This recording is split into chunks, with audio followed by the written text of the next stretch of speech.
Hello everyone, welcome back to my channel. I am Sonali Dumir, commerce educator, और मैं आपको इस चैनल पे अकाउंट्स, इकोनॉमिक्स, बिजनेस स्टडीज़ पढ़ाती हूँ। सो बेटा, इस वीडियो में मैं आपको आज कुछ भी नहीं पढ़ाने वाली, बल्कि जो बच्चे क्लास 11 से क्लास 12th में आए हैं तो उनको थोड़ा सा सिलेबस के बारे में बताना चाहती हूँ अकाउंट्स के। पिछले साल बेटा आपके पास बस एक बुक थी सोल प्रोप्राइटरशिप की, ठीक है, जिसमें आप लोगों ने क्या किया कि भाई बिजनेस ओपन किया, फिर उसके बाद जो भी उसकी ट्रांजेक्शन्स हुई आपने जर्नल एंट्रीज करी, फिर आपने लेजर बनाया, फिर ट्रायल बैलेंस बनाया, एंड फिर उसके बाद आपने एट दी एंड उसकी फाइनेंशियल स्टेटमेंट बनाई। मतलब आपने ट्रेडिंग अकाउंट, पीएनएल अकाउंट और फिर लास्ट में बैलेंस शीट बनाया। ऑल राइट, सो आपने अभी तक ये सारी चीज़ें करी थी। लेकिन अब बेटा रियलिटी ये है कि अब आप क्लास 12th में आ चुके हो, बड़े हो चुके हो, और ये आपका लास्ट ईयर भी है स्कूल का। सो अब ना थोड़ी सी बुक्स चेंज हो चुकी हैं। अब आप अगर बुक्स खरीदने जाओगे तो आपको पता लगेगा कि भाई इस बार तो एक बुक नहीं, हमारी तीन बुक हो चुकी हैं अकाउंट्स की। सो अब वो अकाउंट्स की हमारी 3 बुक्स जो हैं उनका नाम क्या है, सबसे पहले तो मैं ये बता देती हूँ। तो बेटा इस बार अकाउंट्स में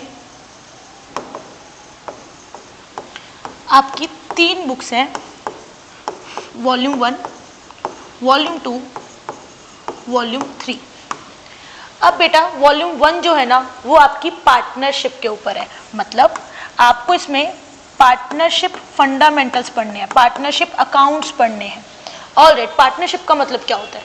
पिछले साल तो हमने देखा कि भाई एक अकेले बंदे ने बिजनेस खोला था जिसको हमने सोल प्रोप्राइटर बोला था, और फिर हमने उसकी अकाउंटिंग करी थी, उसके बिजनेस की अकाउंटिंग करी थी। लेकिन इस साल हमें पढ़ना है पार्टनरशिप बिजनेस। मतलब कि इधर 2 या फिर 2 से ज़्यादा लोगों ने एक साथ मिलकर बिजनेस करने का सोचा है, और अब वो मिलकर बिजनेस करेंगे और उसके जो भी प्रॉफिट और लॉसेज होंगे वो आपस में बांटेंगे। ठीक है जी, पार्टनरशिप आपकी बुक है और इस बुक में आपके 7 चैप्टर्स हैं। मतलब आपको इसमें टोटल 7 चैप्टर्स पढ़ने हैं। जैसे कि सबसे पहला तो आपका बेसिक चैप्टर ही है, फंडामेंटल्स, ठीक है। सेकंड आपका चैप्टर है गुडविल, थर्ड आपका है चेंज इन पीएसआर, फोर्थ है आपका एडमिशन जिसमें नया पार्टनर एडमिट हो रहा है। उसके बाद जी आपका 5th चैप्टर रिटायरमेंट, कि भाई जो पुराना पार्टनर है उसमें से कोई एक छोड़ के जा रहा है। और 6th चैप्टर है जिसमें भगवान ने बुला लिया उसको, भगवान को प्यारा हो गया है, डेथ हो गई है पार्टनर की, तो उसके अकाउंट्स को कैसे मैनेज करेंगे। एंड देन लास्ट चैप्टर हमारा dissolution of firm, dissolution of partnership. इसमें पार्टनरशिप ही हम लोग खत्म कर रहे हैं, बिल्कुल डिसॉल्व हो रही है पार्टनरशिप।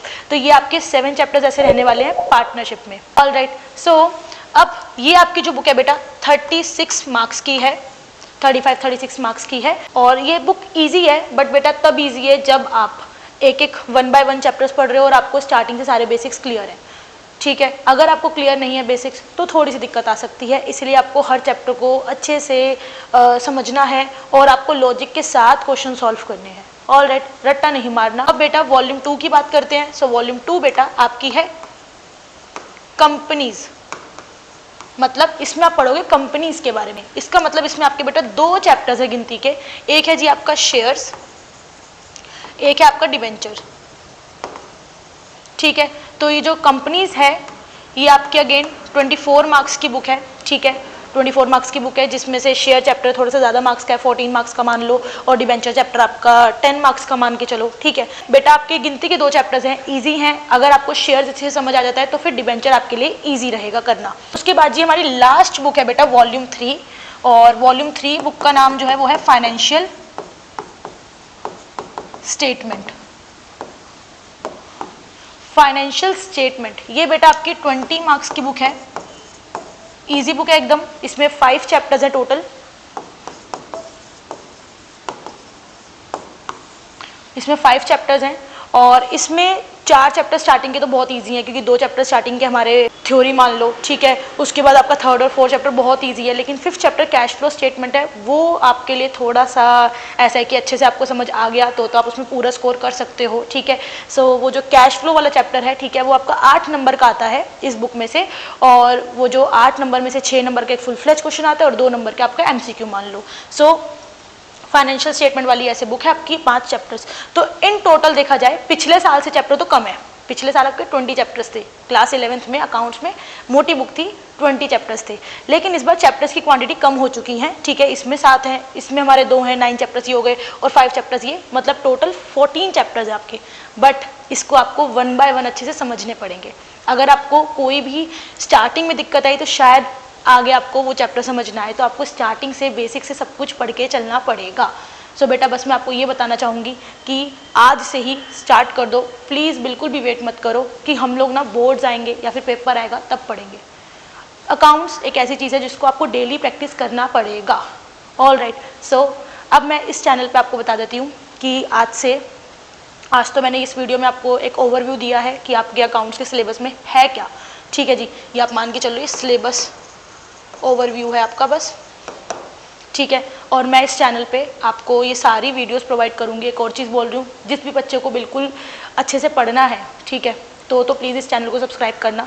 अदरवाइज़ प्लीज़ इस वीडियो को यहाँ तक भी अगर आए हो तो इस वीडियो को स्क्रॉल कर दो, ठीक है, हटा दो, क्योंकि यहाँ पे बिल्कुल भी टाइम पास नहीं चलेगा।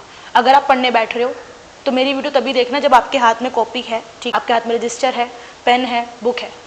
अदरवाइज़ प्लीज़ मत देखना ये वीडियो, ठीक है, क्योंकि टाइम वेस्ट नहीं करना अपने को। आपको मैं जो भी चीज़ समझा रही हूँ इसी में मैं आपको क्वेश्चंस भी कराऊंगी, ठीक है, इंपॉर्टेंट PYQs भी कराऊंगी साथ के साथ। ये नहीं होगा कि एंड में ही करा रही हूँ सारी चीज़ें, नहीं, साथ के साथ हम लोग सारी चीज़ें करते हुए चलेंगे इधर इस यूट्यूब चैनल पे। हमारा जो टारगेट है वो 100 आउट ऑफ 100 होना चाहिए स्टार्टिंग डे 1 से ही। हमें कंसिस्टेंट रहना है। ऑल राइट जी, क्योंकि अब कुछ करने की बारी आ गई है। 11th आपने निकाल ली जैसे तैसे करके। मुझे पता है बहुत बच्चे ऐसे हैं जिन्होंने सोचा तो था कि 11th स्टार्टिंग में कि बहुत अच्छा करेंगे, बहुत कुछ करेंगे, लेकिन 11th लास्ट तक उनका डब्बा गुल हो चुका है। सो बेटा ये था आपका पूरा का पूरा अकाउंटेंसी का सिलेबस। आपका 80 मार्क्स का यही आएगा, वॉल्यूम 1, वॉल्यूम 2, वॉल्यूम 3। तो बेटा आज से ही प्लीज़ पढ़ना स्टार्ट कर दीजिए, क्योंकि आज है 1 अप्रैल।